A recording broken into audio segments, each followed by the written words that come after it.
Que el tema de la posibilidad de que se destituyan jueces o funcionarios, como en el caso del Ministerio Público del doctor Campagnoli, es un tema esencial para la República. La semana pasada, si ustedes tienen memoria, hablamos de lo que está pasando con dos magistrados que integran la Sala de la Seguridad Social, la Sala 2 de la Seguridad Social, a los que se les ha comenzado un proceso de enjuiciamiento. Y ya hay dictamen de la comisión para que luego el Pleno piense o no en el posible juicio político. Uno de ellos es el doctor Hernández y el otro es el presidente de la Sala 2. Que ha tenido la amabilidad de venir aquí. Para mí es un gran gusto presentarlo, es el doctor Luis Herrero. Gracias por estar con nosotros. No, al contrario, es un placer para mí hablar con usted. Por favor. Así que gracias por la invitación. La primera pregunta es extrajurídica, después vamos a hablar un poco de lo que ha sucedido. ¿Pero siente que lo están persiguiendo porque usted se atreva a disentir con el poder? Bueno, es obvio. Esto comenzó en el 2011, a raíz de unas medidas cautelares que dictamos con el doctor Fernández, mi colega de sala, a pedido de muchísimos jubilados, intimando a través de estas medidas cautelares al director ejecutivo y a los jefes de UDAI del interior a pagar la movilidad que la Corte determinó en Badaro en un plazo de 30 días bajo apercibimiento de multa a dichos funcionarios. No al ANSES, porque los dineros del ANSES son de la comunidad, sino el intimado era el funcionario quien se oponía a cumplir el fallo de la Corte. Bueno, esto generó una reacción desmedida, descomunal, recusaciones masivas en mi contra, recusaciones con causa contra el tribunal que rechazó la recusación en mi contra sin causa, denuncias penales anónimas que cayeron en el juez Ollarvide, de las cuales fuimos sobreseídos por el juez Ollarvide. Bueno, y estos temas, y la denuncia en el Consejo de la Magistratura, que presentó ANSES y firmó el gerente de ANSES, Sergio Rodríguez. En fin, toda una poderosa ofensiva contra la Sala Segunda, personificada en mí, que llevó a que la sala estuviera paralizada 3 años y se acumularan más de 10.000 expedientes en perjuicio de los jubilados, porque había que tramitar esas recusaciones, había que sustanciarlas, y eso paralizó prácticamente al tribunal. Eso produjo un daño inconmensurable, no a este juez ni al doctor Fernández, sino a los jubilados titulares de esa causa. Bueno, esa situación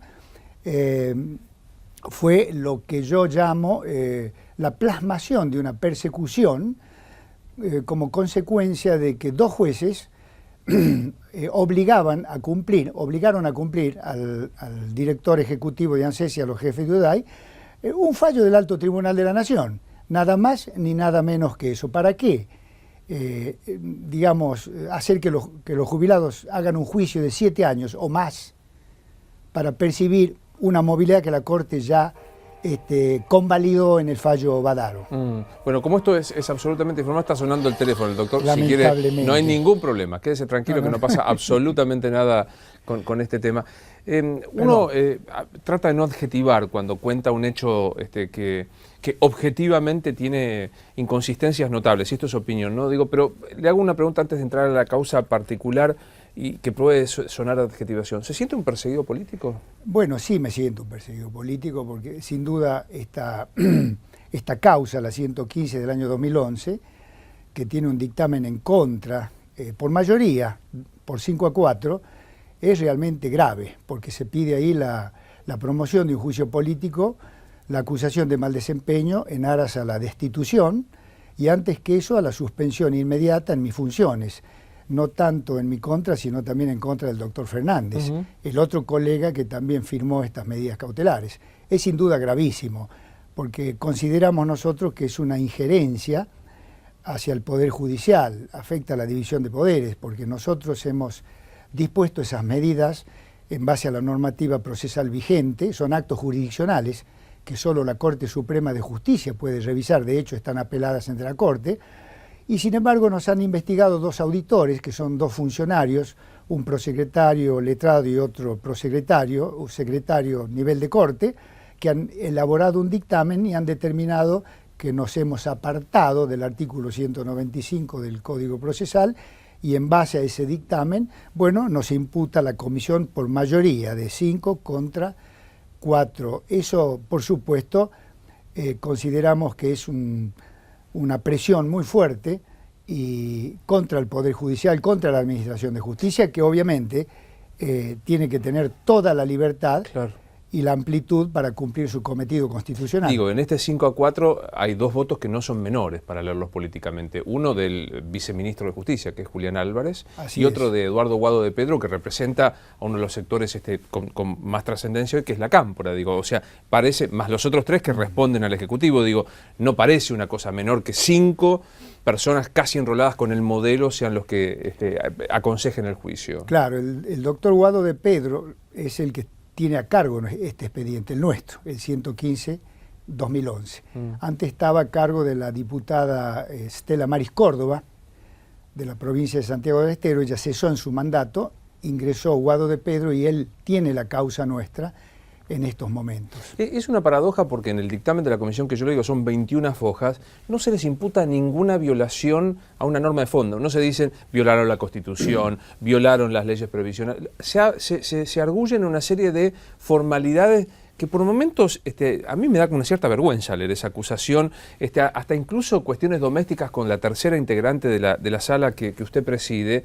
Y es raro, porque quien acusa es la ANSES, que no cumple sí con un derecho de fondo, que es la movilidad jubilatoria. Bueno, claro, sí, es cierto. Las imputaciones son de tipo procesal, están vinculadas a actos jurisdiccionales.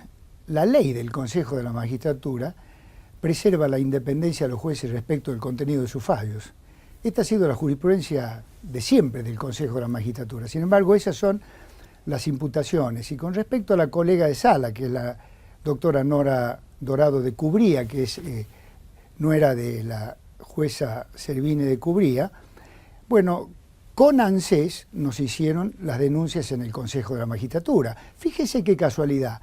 En esa causa penal que les refería yo, que cayó en el juzgado del doctor Ollarvide, de la cual nos sobreseyó, se inició con 2 anónimos que se presentaron en la Fiscalía del doctor Marijuán, que activó esta causa. En esa causa actuaron como testigos 2 personas. Vaya casualidad. El señor gerente que nos hizo la denuncia en el Consejo de la Magistratura, Sergio Rodríguez, y la doctora Nora Carmen Dorado, nuestra colega. Decía que el ANSES y nuestra colega camarista son una suerte de litis consortes, codenunciantes ante el Consejo de la Magistratura, testigos en la causa penal. Yo me pregunto, ¿no habrá perdido imparcialidad, independencia? ¿Puede seguir fallando en procesos donde la parte demandada, ANSES, está actuando cuando ambos son codenunciantes en el Consejo de la Magistratura? Esto sí que es un hecho grave e irrelevante. Sí. Sin embargo, nos denuncian a nosotros. Y lo pintoresco que, por ejemplo, en una de las denuncias, en uno de los casos, se lo acusa a usted de no excusarse por tener una vinculación personal con el letrado de una de las partes. Digo, ¿no les hace ruido que la camarista que debe velar por la legalidad de lo que hace el ANSES y el ANSES sean codenunciantes, pero les hace ruido una supuesta cuestión personal con un letrado, ¿no? Doctor, somos abogados los dos. Sabemos que el juez no se puede excusar por amistad o enemistad con el letrado, que es un auxiliar de la justicia, sino con la parte, que es la parte la titular del derecho que se disputa en el proceso, no el abogado. De manera que yo no debía excusarme con el doctor, no digo el nombre para preservarlo, a cargo del, digamos, de la causa. Se trataba de una medida cautelar dictada por el juez federal de San Juan. El recurso era en relación, por lo tanto no había orden de votación, eso existe en la sentencia definitiva. También se me denunció por alterar el orden de votación, cosa que no es cierto, no hay orden de votación, y no excusarme con el doctor Podestá de Oro. El doctor Podestá de Oro, ya dije el nombre, pero el doctor Podestá de Oro también fue denunciado en la causa penal, en esta anónima, y también fue sobreseído. Es un distinguidísimo jurista de la provincia de San Juan, un procesalista, fue miembro de la Corte Suprema de la provincia de San Juan, fue organizador del 21 Congreso Nacional de Derecho Procesal en San Juan y fue ponente general designado por la Asociación Argentina de Derecho Procesal, que en ese momento presidía el doctor Ronald Arasi, como también fui designado yo, y ahí lo conocí. Se denunció amistad y en función de eso se me decía que no me excusé en esa causa. ni era amigo ni debía excusarme. Las imputaciones son por el estilo. Realmente un alumno de primer año de la Facultad de Derecho se daría cuenta lo que son estas acusaciones. En ese mismo sillón, doctor Herrero, estuvo José María Campagnoli, que hoy está suspendido también. ¿Siente que hay como un parentesco de persecución entre lo que le pasa a usted, al doctor Hernández y a Campagnoli? Yo soy profesor de la materia sujeto del proceso en la Facultad de Derecho de El Salvador, en la especialización de Derecho Procesal. Y doy una materia que es el Ministerio Público como sujeto de proceso. Muy pocos saben que la Constitución del 94 dice expresamente que el Ministerio Público representa los intereses generales de la sociedad. Y los intereses generales de la sociedad no pocas veces se enfrentan con los intereses del Estado y del gobierno. El doctor Campagnoli no representa al Estado, no representa al gobierno, representa a la sociedad, quien es la interesada en la investigación de las causas penales, en primer lugar.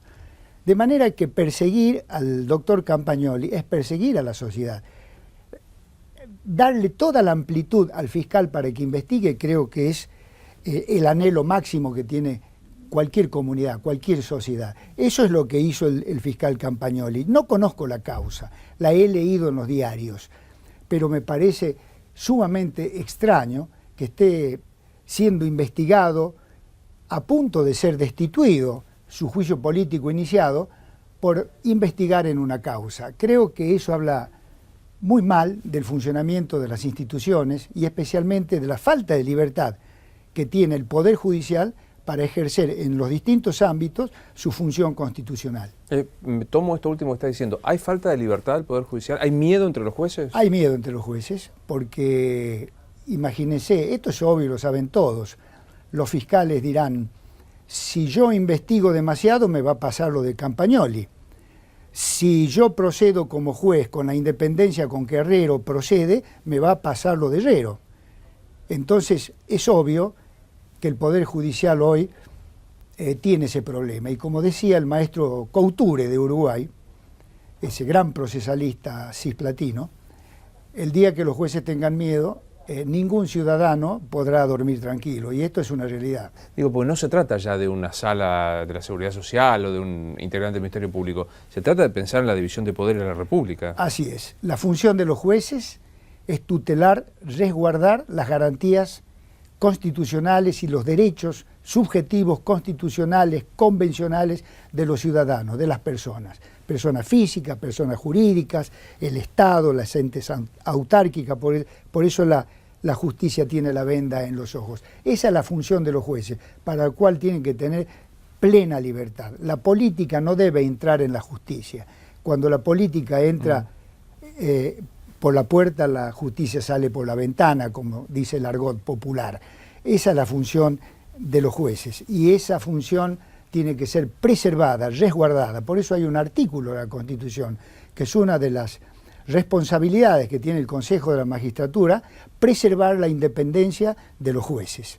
Esto es un valor fundamental para la existencia del Estado de Derecho, la consolidación de las instituciones y para la seguridad jurídica. Si no hay seguridad jurídica, ningún capital de riesgo se va a sentar en nuestro territorio, si no va a elegir países que la tengan a esta seguridad jurídica. Imagino que si en la hipótesis que le voy a plantear esto existió, sé cuál es su respuesta, ni hace falta, pero en algún momento alguien se acercó y le dijo, Herrero, afloje con esto, termínela.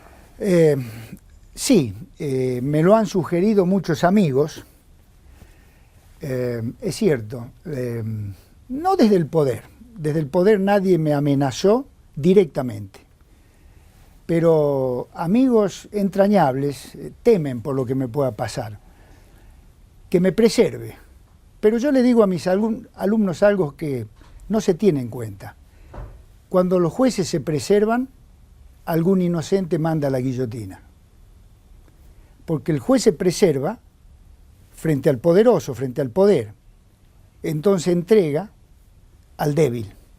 La consecuencia de esa preservación del juez tiene ese resultado. Es gravísimo, no se suele tener en cuenta. Por eso la Biblia dice muy clarito, el Eclesiástico capítulo 7, versículo 6, me lo acuerdo porque es una frase sublime: no te atrevas a ser juez si no te hallas con valor de hacer frente a las injusticias, nada más. No vaya a ser que por temor a la cara del poderoso te expongas a obrar contra equidad. Dedícate a otra función. Nada menos, ¿no? Pero como juez, ten la valentía de hacer frente a las injusticias. Y hoy en lo personal, ya más allá de lo jurídico, que es, insisto, es insostenible la acusación y que, como usted dice, cualquiera que ha pasado por la Facultad de Derecho dice, esto es un chiste, demás. Digo, en lo personal, ¿qué siente?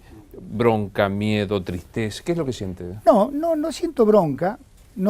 Miedo sí, por supuesto, soy humano, pero se trata de cumplir el deber y la responsabilidad como hemos jurado cumplirla. Trato de superar el miedo, también en mi familia, mis hijos y mi mujer, por lo que le acabo de decir. No bronca, no odio, sí desazón, porque no veo acompañamiento institucional. Veo con tristeza, con angustia, que quienes deberían defender las instituciones, los valores fundamentales de la República que están en juego en estos casos, no pretendo una defensa personal, de ninguna manera, guardan silencio. Asociación de Magistrados, de la cual yo fui candidato a presidente en el año 96, de manera que me conocen muy bien. Otras asociaciones, la Corte Suprema también guarda silencio y es cabeza de poder, y hay un problema en una sala de una Cámara Federal que está siendo acosada, agredida. Me refiero no solo a este caso, sino también a las recusaciones sin causa en mi contra y contra el tribunal que rechazó. 4 camaristas recusados, una sala paralizada 3 años, 10.000 expedientes muertos, paralizados en esa sala y la penuria de los jubilados titulares de esas causas. No veo reacción. Claro, digo, en el medio estamos hablando de jubilados que están pidiendo que se aplique un precedente que, como usted ya citó, en el fallo Badaro y tantos otros, digamos, y merecen en sus últimos años de vida ser respetados en lo que han hecho, que ha sido en sus aportes, en el esfuerzo como trabajadores, ¿no? Así es. Para eso existe el Fuero de la Seguridad Social. Morelo, Augusto Mario Morelo, Adolfo Rivas, Roland Anasi, Roberto Berizonce, los grandes procesalistas argentinos, hablan de una jurisdicción dirimente, que es la civil, comercial, en la que se diriman conflictos patrimoniales sobre bienes, y la otra, la jurisdicción proteccional o de acompañamiento, donde se dirimen conflictos que involucran al hombre y a sus miserias, las contingencias sociales, los derechos alimentarios, las pretensiones urgentes. Bueno, esa jurisdicción es la que está sufriendo los embates en esta situación. Y es lo que habría que revertir, porque el origen de esa jurisdicción proteccional viene del 14 bis de la Constitución y de los tratados internacionales. Yo creo que allí habría que poner los ojos, habría que fortalecer esta jurisdicción proteccional que está siendo atacada de 1000 maneras y en ella está involucrada el hombre, su calidad de vida, sus condiciones personales, sus contingencias, sus achaques, a los que estamos todos sujetos en nuestra vida. Doctor, con el debido respeto por la división de poderes, pero la Presidenta de la Nación, que es la cabeza del Ejecutivo, ha hablado muchas veces de la transparencia del Poder Judicial, de la independencia. Si usted tuviera en un mano a mano con la doctora Fernández de Kirchner, ¿qué le diría? Como le diría a todos los presidentes, y como le diría a todos los ministros de la Corte, que se necesita una visión de estadista, no una visión coyuntural, sino de estadística, así como la Corte es tribunal de garantías y último intérprete de la Constitución, el presidente de la Nación también conduce los destinos de la patria hacia el horizonte, hacia el más allá, y que lo primero que hay que preservar en esa tarea tan importante y trascendente son los valores pétreos, los principios de la República. Sobre esa base solo se puede gobernar. Y también diría que es bueno hablar de políticas de Estado. Hoy se habla mucho de políticas de Estado. Pero la primer política de Estado que yo sugeriría es aquella de la coherencia entre lo que se predica, de lo que se dice y lo que se hace como funcionario, como legislador, como juez, como administrador. Yo le diría con todo respeto a cualquier presidente de la nación, que la Argentina está necesitando estadistas. En esto que está sucediendo con usted, a mí me parece que no es solo un proceso de juicio político a dos integrantes de una sala de la Seguridad Social. Me parece que va un poco más allá, que tiene que ver con el fundamento de la República. ¿Siente que con esto, con lo de Campagnoli, con este miedo que usted mencionaba del Poder Judicial, de enfrentarse al poderoso, se atenta contra la República? Pero por supuesto que se atenta contra esos valores pétreos republicanos, por lo que le acabo de decir. El artículo 120 de la Constitución dice que la función del Ministerio Público es la defensa de los intereses generales de la sociedad y de la legalidad. Y dice también que el Ministerio Público, el 27 de la ley reglamentaria, le está prohibido representar al Estado y asesorar al gobierno. Son funciones muy claras las que tiene el Ministerio Público. Merece respeto en esa tarea faena constitucional. Y cuando suceden estas cosas, se está resquebrajando los cimientos republicanos. Y creo que esto no le hace bien a nadie. En primer lugar, no le hace bien al gobierno. Y luego, por supuesto, a todos los ciudadanos argentinos. A nadie le hace bien. Doctor, yo le agradezco mucho esta charla, se lo dije en la radio los otros días, no creo que ayude mucho, pero cuenta con nuestra solidaridad, usted, el doctor Hernández también. Fernández, perdón. Emilio Fernández. Y sienta que las puertas de Infobae TV están abiertas para cuando usted lo necesite. Ojalá que los que tengan que alzar la mano no lo hagan por convencimiento político o por prejuicio político, sino por dignidad, y que permita que usted siga trabajando en la sala, aún con disenso. Así que le deseo lo mejor y cuente con nosotros. Luis, le agradezco mucho. Usted, como se lo dije, usted es un gran periodista, es joven, tiene valores, tiene principios. Por eso me siento muy cómodo en su programa. Y quisiera terminar mi función, este diálogo tan cordial que tenemos, recordando a Alberdi. Porque las funciones, las instituciones, los poderes funcionan coordinadamente, pero hay uno, que es el faro, que es la Corte Suprema y su doctrina.